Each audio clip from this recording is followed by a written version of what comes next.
അത്യാവശ്യ ഉപകരണങ്ങൾ വാങ്ങാൻ സാധിക്കാതെ മെഡിക്കൽ കോളേജിൽ സർജറി മുടങ്ങിയ കാഴ്ച നമ്മൾ കണ്ടതാണ്.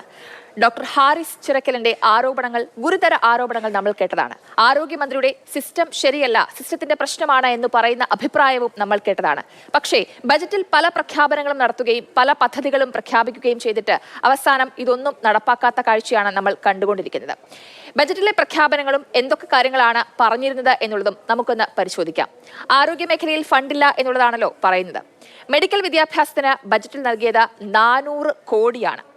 ഇതിൽ എത്ര രൂപ നൽകി എന്നതിലേക്ക് വരികയാണെങ്കിൽ 254.35 കോടിയാണ് നൽകിയത്. അപ്പോൾ സ്വാഭാവികമായിട്ടും വെട്ടിമാറ്റിയത് എത്ര എന്നുള്ള ചോദ്യത്തിലേക്ക് വരികയാണെങ്കിൽ അതിൽ 145.65 കോടിയാണ് ആ കണക്ക്. പ്രാഥമിക ആരോഗ്യ കേന്ദ്രങ്ങൾക്കും സ്ഥിതി സമാനമാണ്, ദുരിത അവസ്ഥ തന്നെയാണ്. തീർന്നിട്ടില്ല. ജില്ലാ ആശുപത്രി വരെ വെട്ടിയത് 60 കോടിയിലേറെ രൂപയാണ്. ക്യാൻസർ സെന്ററുകൾക്കുള്ള നീക്കിയിരിപ്പും വെട്ടിയത് 59.50 കോടിയാണ്. ഇതെല്ലാം പറഞ്ഞ കാര്യങ്ങളാണ്.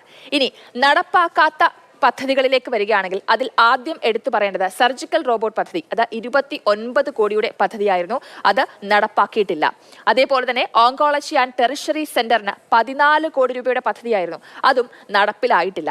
അതേപോലെ തന്നെ മജ്ജ മാറ്റിവെക്കൽ യൂണിറ്റ് 1.50 കോടി രൂപയുടെ പദ്ധതി, സ്പോർട്സ് മെഡിസിൻ യൂണിറ്റ് 1 കോടിയുടെ പദ്ധതി, അതും നടപ്പിലായിട്ടില്ല.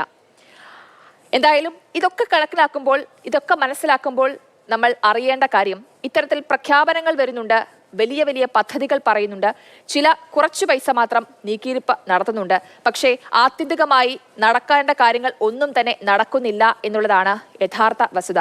ഇതിന്റെയൊക്കെ ഫലം അനുഭവിക്കുന്നത് സാധാരണക്കാരായ ജനങ്ങളാണ് എന്നുള്ളതാണ്. ഫണ്ടില്ല അല്ലെങ്കിൽ സിസ്റ്റത്തിന്റെ പ്രശ്നം എന്നൊക്കെ പറയുമ്പോഴും സാധാരണക്കാരായ മനുഷ്യരാണ് സർക്കാർ ആശുപത്രികളെ ആശ്രയിച്ചു വരുന്നത്. അവരുടെ പ്രശ്നങ്ങൾ പരിഹരിക്കപ്പെടുന്നില്ല എന്നുള്ളതാണ് പ്രധാനപ്പെട്ട കാര്യം.